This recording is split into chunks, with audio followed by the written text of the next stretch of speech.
가사 중에 보면 어느 날 꺼내본 사진 속 아빠를 닮았네. 그 부분에서 돌아가신 저희 아버지의 그런 모습이 생각이 나면서 그냥 눈물이 나더라고요. 그냥.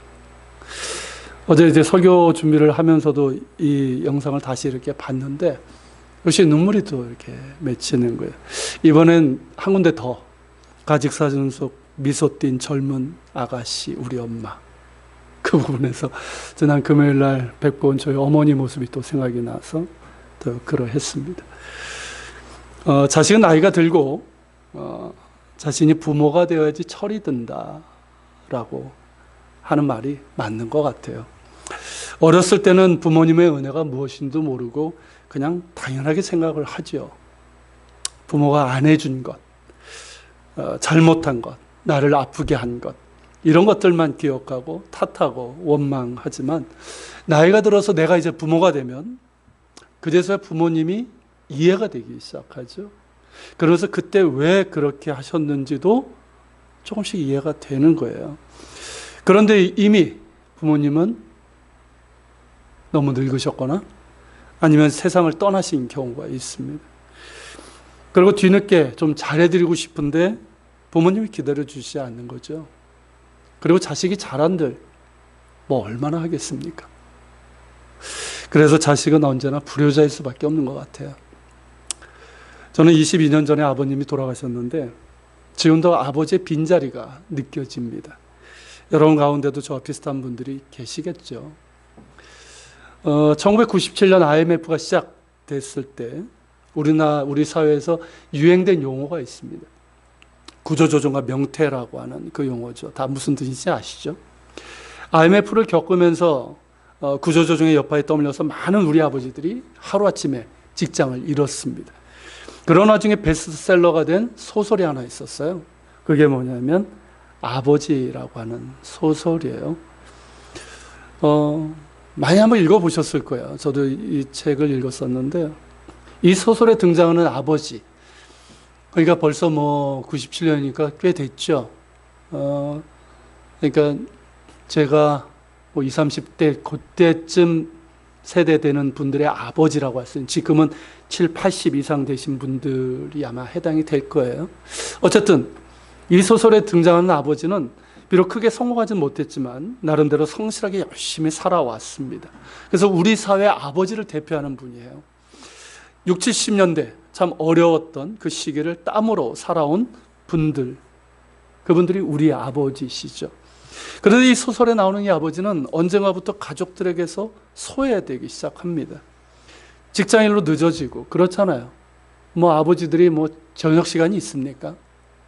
가족들 보기도 힘들고 그러다 보니까 자녀 교육은 어머니께 이제 맡기게 되고 그러다 보니까 점점 아내와 자식들에게 대화도 단절이 되고 급기 아내와도 각방을 쓰게 되고 자녀들은 아버지에 대해서 뭐 그닥 관심도 없는 것 같아요. 애정도 갖지 않는 것 같습니다. 그러던 중에 아버지가 췌장암에 걸리게 되죠. 이 췌장암은 아시는 것처럼 발견이 어렵다고 그러잖아요. 병증이 나타났지만 이미 너무 이제 확산에 대해서 손대기 어려운 상황이었습니다. 견딜 수 없는 고통과 더욱 심해지는 가족들로부터 소외감, 가족들은 모르죠. 왜 그러는지. 그 소외감, 더욱 외롭고 견딜 수가 없었습니다. 근데 아버지는 끝끝내 가족들에게 얘기를 하질 않아요. 나중에 정말 그 친구를 통해서 알게 되지만 어쨌든 자식들에게, 가족들에게는 비밀로 하고 그러면서 어떻게 하냐면 자기가 죽은 후에 아내와 자녀들이 살아갈 수 있는 대책을 준비하기 위해서 마련하기 위해서 애를 씁니다. 아내와 자식들을 사랑하면서도 사랑한다는 표현을 하지 못하고 그저 죽는 날까지 남편으로서, 아버지로서 아내와 자녀들에게 줄 수 있는 모든 것들을 내어주길 원하는 그런 아버지의 모습이에요. 참으로 답답할 정도로 속마음을 표현하지 않는 우리들의 아버지. 그러나 그 속에는 너무나도 깊고 눈물겨운 사랑이 배어있는 우리들의 아버지를 이 소설이 그려내고 있습니다. 많은 분들이 이 소설을 읽으면서 자기 아버지를 기억하고 그의 눈물을 흘렸고요. 저 역시 이 소설을 읽으면서 돌아가신 아버지를 그리워하면서 눈물을 흘렸습니다. 여러분, 아버지 하면 어떤 생각이 드십니까? 어떤 상이 그려집니까? 어떤 감정이 드십니까? 아버지에 대해서 좋은 생각, 좋은 감정, 좋은 그림, 긍정적인 그런 그림이 그려진다면 감사한 일입니다. 그렇지만 생각보다 많은 사람들이 아버지에 대해서 그다지 좋지 않은 그런 생각, 감정들, 그림을 갖고 있습니다. 경우에 따라서는 매우 어둡고 그늘지고 부정적인 그림을 갖고 있습니다. 왜 이런 차이가 날까요? 성장하면서 겪은 아버지의 상이 다르기 때문입니다. 비교적 아버지와의 갈등이 적거나 아버지로부터 긍정적인 영향을 받아온 사람의 경우는 아버지에 대해서 비교적 좋은 생각, 좋은 감정, 좋은 그림을 갖고 있습니다. 그러나 반대로 성장 과정에서 아버지와 갈등을 겪고 심한 상처를 받고 부정적인 영향을 받은 사람은 아버지에 대해서 그렇게 좋지 않은 그런 생각, 감정, 그림을 갖고 있습니다. 생각보다 많은 사람들이 아버지로 인한 상처를 갖고 있습니다. 물론 어머니로 인한 상처도 있지만 그보다는 아버지로 인한 상처가 더 많은 것 같아요. 그런데 문제는 이 상처가 너무 깊어서 쓴뿌리가 된 사람들이 많다는 거예요. 상처는 누구나 있을 수 있잖아요. 아무리 좋은 부모라 해도 상처는 받거든요. 근데 그 상처가, 깊은 상처들이 그대로 치유되지 않은 가운데 쓴뿌리가 되는 경우인데 이런 사람들이 의외로 많다는 거예요. 자신은 잘 모르는데 어느샌가 이 상처가 깊게 내려져서 쓴뿌리가 된 사람들이 많습니다. 제가 예전에 이제 청년들을 지도했을 때 그 청년들 보면 그런 청년들 의외로 많았어요. 어떤 청년은 자기가 그것이 쓴뿌리인지 모르고 있다가 수련을 통해서 자기 안에 아버지로 인한 쓴뿌리가 있다는 것을 발견하고 하나님 앞에 엎드리고 그러면서 치유받은 청년도 있었습니다. 여러분들은 어떠십니까? 아버지로부터 받은 상처가 있지는 않습니까? 부모님으로부터 받은 그런 상처가 있지는 않습니까? 여러분들의 내면에 아버지, 어머니에 대한 부정적인 생각, 부정적인 감정, 반발심, 미움 이런 것들이 있지는 않습니까? 이런 것들을 해결하지 않고 그냥 놔두면 그것들이 여러분들의 심령에 깊게 뿌리를 내려서 여러분들의 영적, 정신적 건강을 해치는 쓴뿌리가 되고 맙니다. 그런 쓴뿌리는 없습니까? 아버지로 인해서 혹은 어머니로 인해서 생긴 쓴뿌리가 여러분 안에 있지는 않습니까? 우리 안에 이 쓴뿌리가 그냥 그대로 남아있어서는 안 됩니다. 그것이 그대로 남아있을 때 우리의 정신적 건강을 해치는 장애가 될 뿐만 아니라 하나님과의 관계에서도 심한 걸림돌이 되고 맙니다. 쓴뿌리가 남아있을 때 구체적으로 어떤 장애가 생기는지 아십니까? 첫째는 이겁니다. 자아상에 심한 손상이 생긴다는 거예요. 정태기 교수라는 분이 있습니다. 한신대 목회상담원 교수였고 그리고 이제 크리스천 치유목회연구원 원장으로 섬기고 있는 분인데 이분의 책을 보면 이런 이야기가 있어요. 어느 날 나무꾼이 어미를 잃은 독수리 새끼를 발견을 했습니다. 불쌍히 여긴 나무꾼은 독수리 새끼를 데려다가 병아리 우리에다 넣었어요.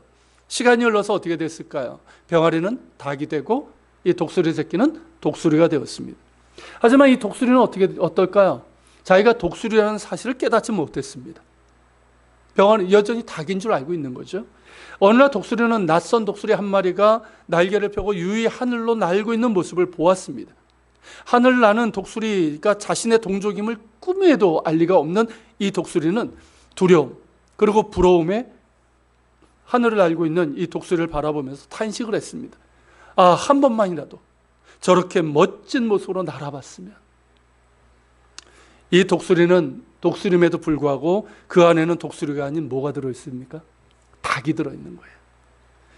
그런데 이것이 바로 우리가 안고 있는 문제라는 것입니다.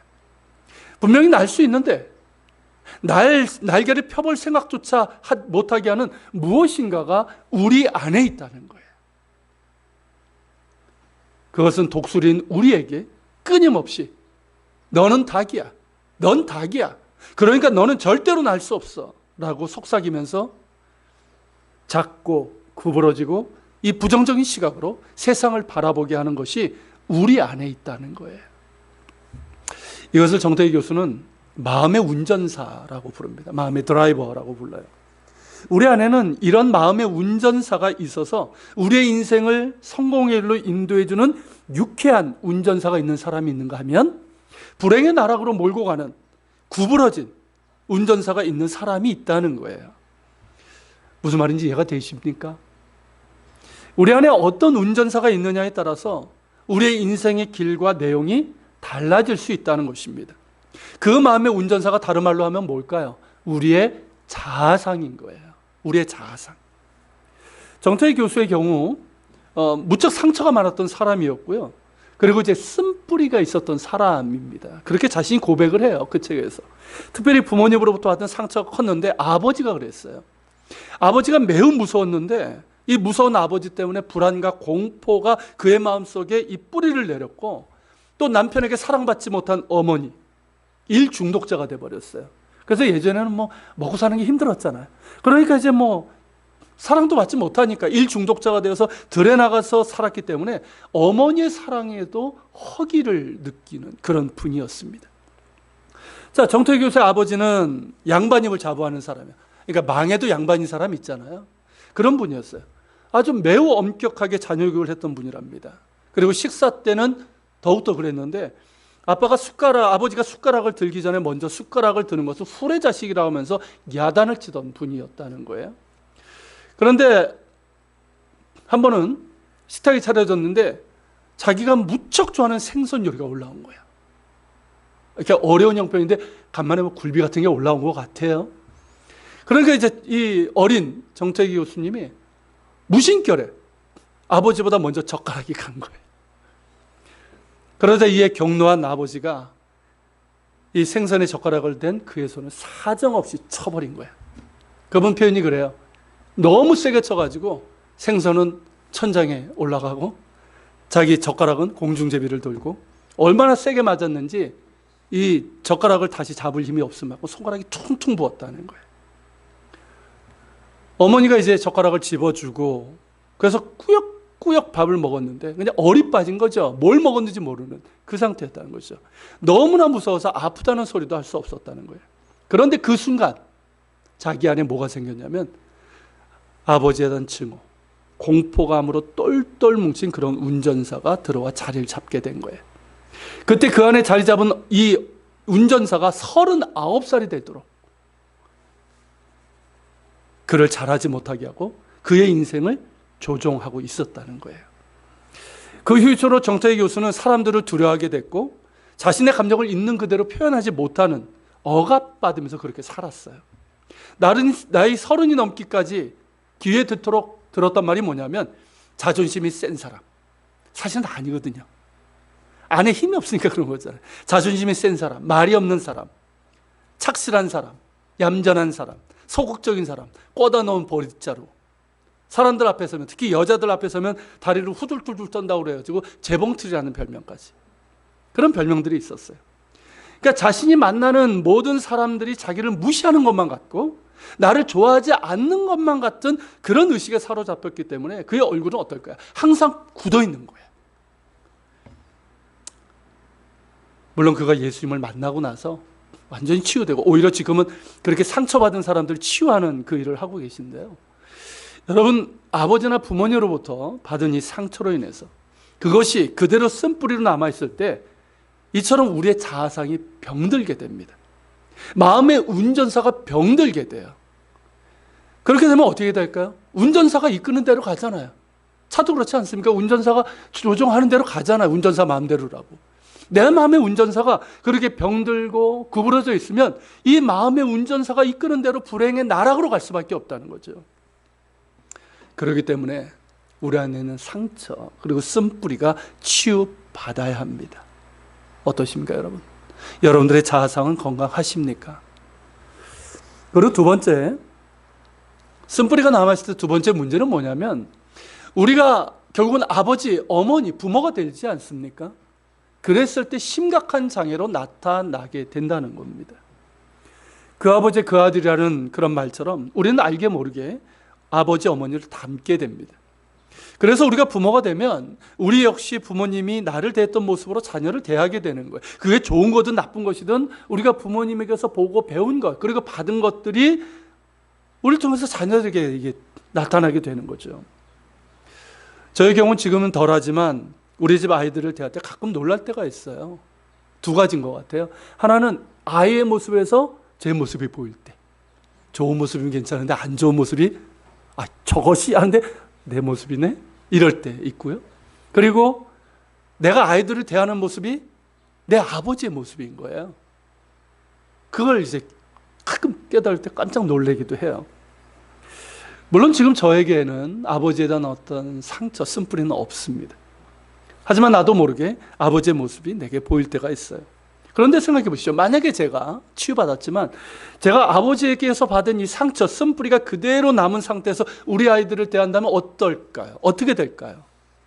뭐 평상시 좋아요. 일이 잘 되고 애들이 말 잘 듣고 그럴 때는 별일 없어요. 문제가 터졌을 때. 정말 아이들하고 어떤 관계 속에서 내 감정이 좀 격해질 때, 그럴 때 있잖아요.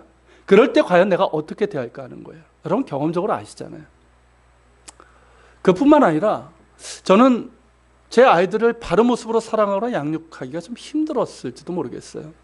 지금도 참 자녀 키우는 게 쉽지는 않은데 제가 아이들을 대할 때마다 내 아버지에게서 받은 상처, 쓴뿌리가 나도 모르게 이게 독처럼 나오고, 쓴뿌리는 뭐냐면 독처럼 스며 나오는 거예요.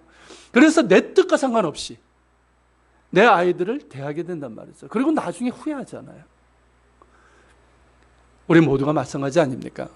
부모님께서 받은 상처와 쓴뿌리가 해결되지 않은 상태에서 우리가 결혼하고 자녀를 기른다면 그렇게 되고 마는 거죠.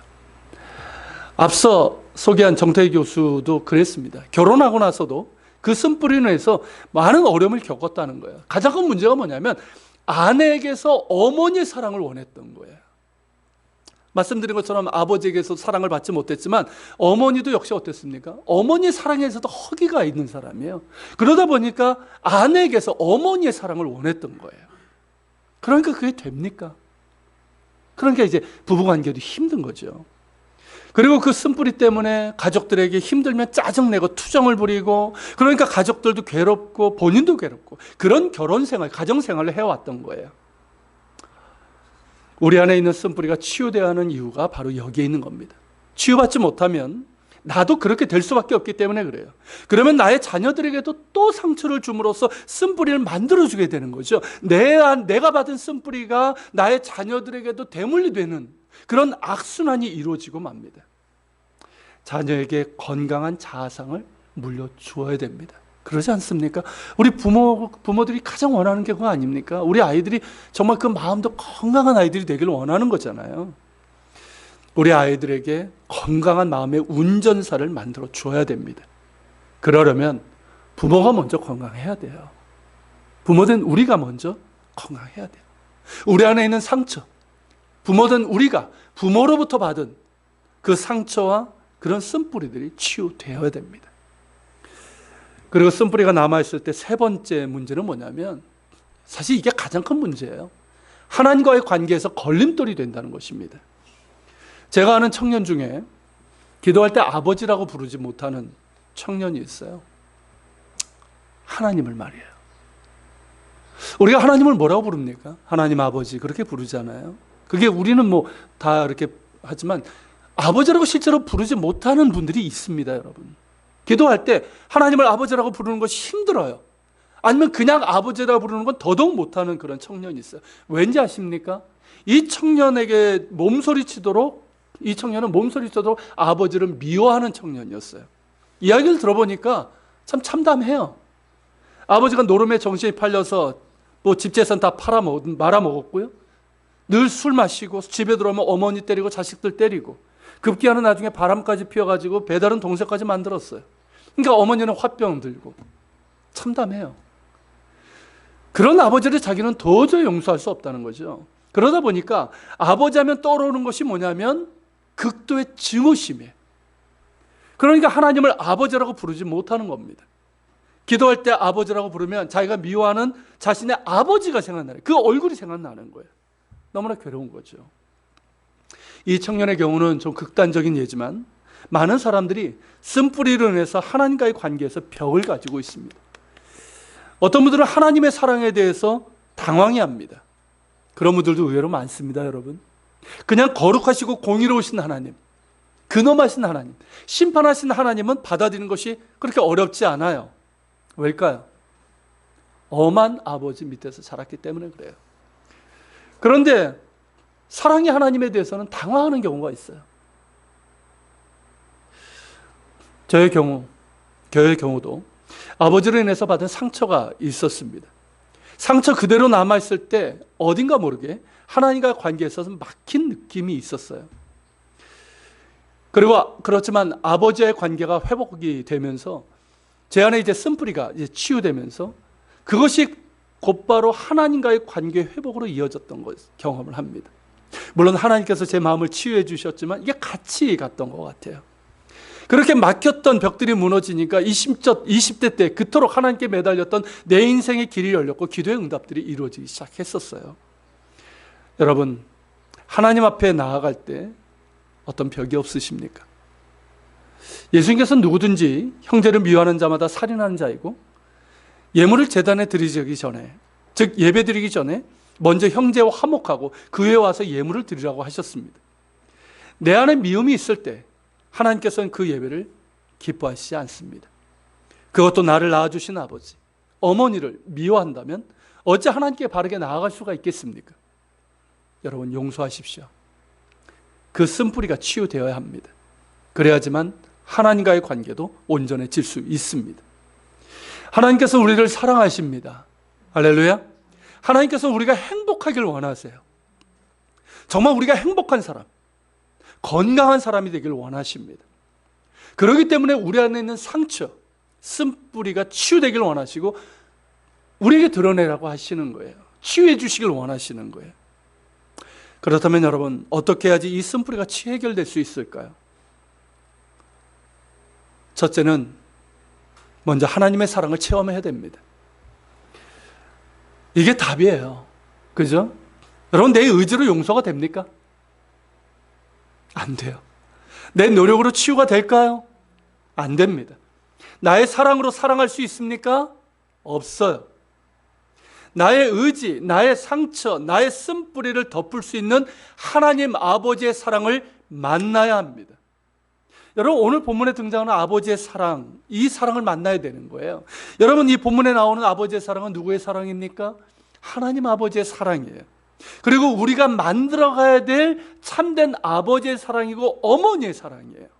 이 사랑을 만나야 되고 이 사랑으로 내 쓴뿌리를 덮어야 합니다. 오늘 본문에 등장하는 아버지의 사랑을 한번 보십시오. 자, 둘째 아들, 참 재산 상속을 요구하죠. 아버지가 살아있는데 흔한 말로 참 그런 자식이에요. 자, 자유를 달라고 요구합니다. 그러니까 아버지의 간섭이 싫다고 떠나겠다는 거죠. 근데 아버지는 아들의 요구대로 재산을 상속해 줍니다. 아버지의 품을 떠난 아들은 얼마 못 가서 재산을 다 탕진합니다. 허랑방탕하게 흥청망청 마음대로 돈을 쓰다가 결국은 인생을 허비하고 맙니다. 마침내 돈이 한 푼도 없는 거짓 인사가 됐습니다. 그래서 어느 사람의 종이 되어서 목숨을 연명하지요. 근데 그 맡긴 게 뭐냐면 들에 나가서 돼지 치는 일을 하라. 이걸 보면 이스라엘 땅은 아니에요. 먼 곳이에요. 이방 사람들 땅이에요. 자, 거기에서 돼지 치는 일을 했는데 거기에서 돼지 먹이로 주는 쥐염 열매로 배를 채우려고 했지만 그것마저도 주는 사람이 없어서 배를 굴으면서 그렇게 비참한 삶을 살게 됩니다. 사람이 힘들고 외로우면 누가 먼저 생각납니까? 힘들고 어려우면 누가 제일 먼저 생각나요? 어머니 아니에요? 저는 군대 가서 힘드니까 제일 먼저 생각나는 게 어머니던데.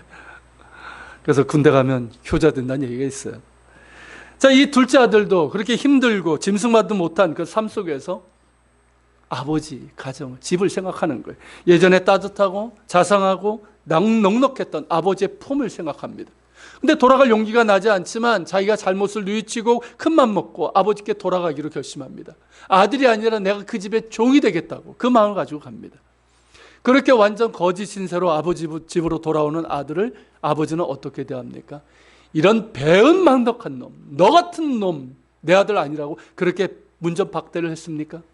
아니면 받아들이긴 했지만 무슨 벌레 보듯이 했습니까? 돌아온 아들을 야단치며 꾸짖었습니까? 자, 20절을 보면 이렇습니다. 아직도 거리가 먼데 아버지가 그를 보고 측은히 여겨 달려가 목을 안고 입을 맞추니. 여기서 여러분, 아직도 거리가 먼데, 여러분 이게 무슨 뜻입니까? 이 말은 걸어온 사람이 누구인지 확인하기가 아직 거리가 먼데, 매우 먼 거리라는 거예요. 이제 누군가 오고 있는 그 정도인데 그것만 보고 아버지는 자기 아들인 줄 알았다는 거예요. 우리 부모님들은 아시죠? 아무리 사람이 많아도 내 새끼는 보이죠. 그럼 비슷한 거겠죠. 자, 이것이 뜻하는 게 뭐냐면 아버지는 아들을 기다렸다는 뜻이에요. 기다렸다는 거죠. 그것도 그날만이 아니라 날마다, 아들이 집을 나간 후에 날마다 동네 어귀에 나가서 아들을 기다렸다는 거예요. 여러분, 한자 가운데 이 글자 아시죠? 이게 어버이 친자입니다. 부친, 모친할 때 쓰는 친자예요. 이 친자가 이 누가복음에 나오는 이것과 너무나도 닮았어요. 여러분, 구성을 한번 보세요. 어떻게 이제 이루어져 있는지. 어버이 친자가 나무 목자에 설립자가 있고 볼견자가 있습니다. 이게 무슨 뜻인지 아십니까? 오늘 이 본문의 비유처럼, 자, 집 나간 아버지, 집 나간 아들, 전쟁터로 나갔는지 이 아들처럼 그렇게 나간지 모르지만 집 나간 아들이 돌아오기를 기다리는데 어떻게 기다리고 있어요? 마을 어귀에 나가서 높은 나무 위에 올라가서 바라보고 있는 그런 아버지, 그런 어머니의 모습이에요. 그게 부모라는 거예요. 자녀분들 아시겠습니까? 그게 부모라는 거예요. 여러분, 이 마음이 결국 하나님의 마음이죠. 그리고 그 하나님의 마음을 닮은 부모의 마음인 거예요. 아버지는 돌아오는 아들을 향해 달려가 목을 안고 입을 맞추며 기뻐합니다. 아들이 입고 있는 더럽고 추한 옷, 아무 문제 없어요. 그것을 벗기고 제일 좋은 옷을 입히고 손가락에 반지를 끼워주고 발에 신을 신깁니다. 그리고 살진 송아지를 잡아서 잔치를 벌입니다. 무엇을 말합니까? 아버지의 사랑, 특별히 기다림의 사랑, 용서의 사랑을 말합니다. 집을 나간 아들이 돌아오기만을 기다렸던 그 사랑, 돌아온 아들을 용서하고 따뜻하게 받아주는 이 사랑, 곧 우리의 아버지 하나님의 사랑을 말합니다. 이 사랑을 우리가 만나야 합니다. 거룩하신 하나님, 위대하신 하나님 또 만나야 되지만 하나님을 떠난 나를 돌아오기를 목놓아 기다리셨고 돌아왔을 때 용서해 주시고 그 크신 사랑으로 맞아 주신 사랑의 하나님을 만나야 합니다. 독생자를 주시기까지 우리를 사랑하신 그 사랑을 만나야 합니다. 아버지 하나님을 통해서 참된 아버지의 사랑을, 어머니의 사랑을 체험해야 되는 거예요. 그래야 사랑할 수 있습니다. 그래야 부모에게서 받은 상처와 쓴뿌리가 치유될 수 있습니다. 아버지 하나님의 사랑만 있으면 사실 누구나 용서할 수 있고 누구도 사랑할 수 있지 않습니까? 여러분, 예수 그리스도의 사랑을 경험한 사람, 그 용서를 경험하고 그 사랑을 경험한 사람들의 특징이 뭡니까, 여러분? 용서한 것 아닙니까? 사랑한 거잖아요. 원수조차도 용서하고 사랑한 것 아닙니까? 이 사랑을 만나야 합니다. 이 사랑을 만나야지만 우리는 비로소 치유될 수 있고 하나님을 닮은 사랑을 할 수 있게 되는 거예요. 두 번째로, 우리 안에 있는 쓴뿌리가 치유되기 위해서는 하나님의 사랑을 가지고 나의 아버지, 어머니를 이해하고 용서하고 사랑하는 노력이 있어야 된다는 거예요. 자, 우리 가운데 부모님께 불만이 있거나 갈등을 겪고 있는 분들이 있을지 모릅니다. 왜 우리는, 우리 아버지는, 우리 어머니는 나를 이해하지 못하는 걸까? 왜 아버지는 자기 방식대로 나에게 요구하는 것일까? 아버지가 이해되지 않을 때가 있죠. 어머니가 이해되지 않을 때가 있어요. 저도 그랬거든요. 그래서 아버지, 어머니가 미워질 때가 있습니다. 그런데 여러분들은 아버지를 이해해 보려고 노력한 적이 있습니까? 여러분들의 어머니를 이해해 보려고 해본 적이 있습니까? 앞서 아버지라는 소설에서 말씀드린 것처럼 이 땅에서 아버지로 산다는 것 결코 쉬운 일이 아닙니다. 어머니로 사는 것도 마찬가지예요. 그리고 우리들의 나이 드신 아버지, 지금 7, 80대 이렇게 되신 아버지들, 그분들은 그것이 우리를 사랑하는 방식이었던 거예요. 그렇지 않습니까? 표현하지 못하잖아요.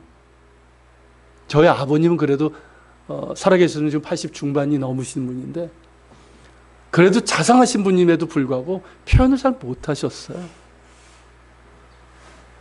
우리 아버지는 표현을 잘 못하세요.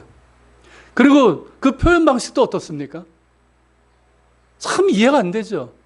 참 쉽게 말하면 멋대가리 없이 그런 방식으로 한단 말이죠. 하지만 그것이 우리 아버지들의 사랑 표현 방식이에요. 자식으로서 부모님을 다 이해할 수 없습니다. 그러나 나를 이해해 주기만을 바라는 입장에서 벗어나서 부모님의 입장에 서서 이해해 보려고 한번 해보십시오. 다는 아니더라도 어느 정도는 이해할 수 있을 겁니다. 그리고 무엇보다도 여러분들의 아버지 어머니는 여러분들을 사랑하십니다. 그 표현 방법이 다를 뿐이에요. 저는 한 형제 고백을 들은 적이 있습니다. 아버지로 인해서 많은 상처를 받은 형제예요. 그런데 아버지를 미워하지 않고 오히려 긍휼히 여기고 정말 아버지를 얼마나 사랑하는지 몰라요. 왜 이렇게 됐을까요? 하나님의 사랑을 만났기 때문에 그래요. 예수 그리스도의 사랑이 그 청년을 보면 예배 드릴 때 보면 너무 기뻐해요. 그리고 이렇게 하는 거 보면 알잖아요. 정말 그 사랑을 만난 사람이에요. 그러니까 어떨까요? 자기의 상처를 많이 준 아버지를 용서하고 이해하고 오히려 사랑하면서 그렇게 한 거예요. 그러면서 그 아버지를 위해서 기도하고 그러면서 아버지가 나중에 구원받아서 나중에 암으로 돌아가시긴 하셨지만 그렇게 구원받고 세례까지 제가 세례도 줬는데 그러면서 참 행복한 그런 가정을 이룰 수가 있었습니다. 제 이야기를 잠깐 좀 하면 오늘은 아버지에 대한 이야기이기 때문에 저희 아버지는 지금부터 한 22년 전에 갑작스럽게 세상을 떠났습니다. 우리 큰아이가 100일이 되기 전에 갑작스럽게 세상을 떠나셨는데 저는 아버지를 생각할 때마다 감사하는 게 있어요. 적어도 저에게는 아버지로 인한 상처, 쓴뿌리가 남아있지 않다는 거예요. 생전에 아버지께 자대드리는 거 없습니다. 효도든 효도 한 것도 없어요. 그렇지만 제 안에 아버지에 대한 미움, 원망, 쓴뿌리가 저는 남아있질 않아요. 저는 누이 둘의 그러니까 외아들이고 장남이며 막내인 그런 사람이에요. 그러다 보니까 예전 부모님은 그랬잖아요. 아들. 그러니까 굉장한 기대가 있으셨고 그래서 아버지는 저에게 해줄 수 있는 거 다 해주셨어요. 참 자상하시고 좋은 분이셨어요. 그리고 저도 아버지의 기대대로 나름대로 잘 했습니다. 근데 그 얘기는 점점 저에게 이제 그게 부담이 되는 거예요. 나이가 들면서. 고2까지는 그런 대로 괜찮았는데 고2 말에 제가 이제 인생에 방황을 했어요. 왜 살아야 되나? 내가 왜 대학을 가나? 이 방황 때문에 정작 중요한 고3을 제가 공부를 안 하고 그렇게 보냈으니까 좋은 대학, 아버지가 원하는 대학에 갈 수가 없었죠. 그런 와중에 아버지의 사업이 실패하고 집안이 기울면서 아버지는 이제 날마다 술을 마시고 들어오시는 거예요. 그럴 때마다 어떨까요? 이 기대했던 아들놈 어떻습니까? 당신의 기도와는 다르게 나가니까 술을 마시며 들어와서는 이놈이, 이게 핑계를 대셔야 되죠. 이놈이 교회에 미쳐서 이렇다고. 이놈이 교회에 미쳐서 이렇다고. 교회 때문에 망했다고. 교회를 욕하고. 어머니도 이제 교회 다니시니까 어머니도 구박하시고 그랬어요. 그러니까 그것을 이제 계속 이제 제가 있을 때 막 이러시니까 제가 이제 그것 때문에 막 아버지와의 관계가 참 안 좋아지기 시작했어요. 그렇게 이제 교회 때문에 갈등을 겪고 그러면서 이제 아버지로 인한 상처, 쓴뿌리가 제 안에 생긴 거예요. 아버지와 관계가 멀어지고 아버지와 대화도 이제 점점 줄게 되고 그렇게 면전을 지냈습니다.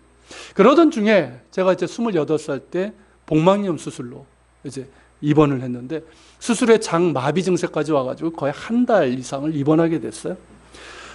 근데 아버지가 하루도 빠짐없이 병원에 찾아오셨습니다. 그때 저는 서울 목동에 있는 병원에 입원해 있었고요. 아버님의 직장은 구로동이었고 저희 집은 안양이었어요. 거리가 이렇게 그려지십니까? 그때 아버지는 당뇨를 앓고 계셨고 당뇨 합병증으로 중풍기가 좀 있어가지고 다리 한쪽을 조금 절고 계셨어요. 당뇨는 쉽게 피곤해지고 다리도 이제 좀 불편하셨거든요. 하루 종일 일을 하시다 보면 피곤하실 텐데 그럼 집으로 바로 가시고 싶으실 때도 아들이 누워있는 병상에 거의 매일처럼 오셨어요. 그때 제 마음이 무너졌어요. 당뇨를 앓으신 지 몇 년 되셨고 다리를 저셨던 아버지. 근데 저는 그런 아버지의 모습을 그렇게 관심을 갖지 못했던 거예요. 그러니까 집에서도 이 정도. 참 무심하고 못된 아들이었죠. 그때 병원에서 본 아버지 이렇게 보는데 누워있는데 아버지밖에 안 보이잖아요. 아버지를 보는데 어느덧 쇠약해지고 늙으신, 참 젊으셨을 땐 씨름도 잘하시고 그러던 분이셨거든요. 그런 아버지의 모습은 없어진 거예요. 자신이 그렇게 불편하신데도 불구하고 아들이 염려돼서 그 몸을 이끌고 날마다 오셨어요. 아버지가 제 손을 잡았을 때 저는 무너지고 말았어요. 제 안에 있는 상처가, 쓴뿌리가 치유될 수 있었습니다. 저는 아버지를 이해하게 되었고, 못난 아들을 사랑하는 아버지가 이렇게 사랑하시는구나, 이분의 표현 방식이구나, 그걸 알게 된 거예요. 그리고 중환자실에 있을 때 주일 아침이었습니다. 그때도 아버지가 있었는데 병원에 들어와서 이제 찬양을 하는 그런 이제 찬양팀, 교회 찬양팀이 있었어요. 어느 교회인지 몰라요. 근데 그 청년들이 내 구주 예수를 더욱 사랑, 이 찬양을 부르는데 제가 눈물이 그렇게 쏟아지는 거예요. 그래서 아버지한테 저 사람들 안에 들어와서 좀 찬양 좀 하게 해달라고. 그래서 안에 들어와서 또 찬양을 하게 하는데 그때도 눈물 흘리면서 아버지 손을 잡고 제가 그 얘기를 했어요. 아버지 교회 좀 나가세요. 아버지 예수 믿으면 좋겠어요. 제가 어머니하고 같이 7년을 기도했었거든요. 아버지 예수 믿으세요. 그때 아버지의 마음이 열렸어요. 그러면서 약속을 하시고 다음 주에서부터 교회를 나가시고, 그러면서 6년 동안 거의 한 주도 빠지지 않고 정말 성실하게 신앙생활 하시다가 그렇게 천국에 가셨습니다. 그게 얼마나 감사한지 몰라요. 여러분 안에 있는 부모님으로 인한 쓴뿌리, 특히 아버지로 인한 쓴뿌리가 치유될 수 있기를 바랍니다. 그 상처 그대로 주님 앞에 내어놓으십시오. 사실 중환자실에 있으면서 주님께서 제 마음을 많이 만져주셨어요. 여러분, 하나님 아버지의 사랑 앞에 다 내올 수 있기를 바랍니다. 하나님 아버지의 사랑을 먼저 받아들이십시오. 내 힘으로 사랑할 수 없다면 하나님 아버지의 사랑으로 용서하고 사랑하십시오. 용서할 수 있는 힘을 달라고, 이해할 수 있는 마음을 달라고 기도하십시오. 그리고 용서의 고백을 하십시오. 사실 용서하지 못할 게 뭐가 있습니까? 그렇지 않습니까? 그분이 나의 아버지예요. 나의 어머니예요. 그분이 없었다면 나는 세상에 존재하지 않아요. 내가 싫어도 하나님께서 내게 주신 나의 아버지고 나의 어머니고 나의 부모님입니다. 용서하십시오. 사랑하십시오. 마지막으로 여러분들의 아버지 어머니를 위로하고 축복하고 사랑하십시오. 여러분들의 아버지는 그 어깨에 무거운 짐을 지고 계십니다. 여러분들의 어머니도 마찬가지예요. 부모님의 어깨에는 여러분들의 인생이 얹혀 있습니다. 어느 목사님이 이런 얘기를 하시더라고요. 우리는 흡혈귀와 같다. 거머리와 같다. 우리 부모님의 젊음을 빨아먹고 자란 흡혈귀와 같은 자식들이다 라고 말입니다. 처음에 그 말이 조금은 충격적이었지만 맞는 말 같아요. 우리를 위해서 젊음을 주셨고 모든 것을 다 주셨습니다. 그분들 역시 상처가 많습니다. 오히려 우리보다 훨씬 더 많은 분들이에요. 세상에서 받은 상처, 사람들에게서 받은 상처, 그리고 자녀들에게서 받은 상처가 있습니다. 부모님들도 자녀들에게서 상처를 많이 받아요. 우리가 부모님께 상처를 받았다면 우리의 부모님들도 우리 때문에 많은 상처를 받으셨습니다. 그럼에도 우리의 부모님들은 그 상처 그대로 안고 우리를 키워주셨고 지금도 우리가 잘 되기를 원하고 계십니다. 여러분들의 아버지를 위로하십시오. 여러분들의 어머니를 축복하십시오. 여러분들의 부모님을 사랑하십시오. 위에서 기도하십시오. 그리고 무엇보다 감사하십시오. 살아계시든 돌아가셨든 감사하십시오. 그리고 여러분들도 좋은 부모가 될 수 있기를 우리 아버지 하나님의 사랑으로 축복합니다. 같이 기도합시다.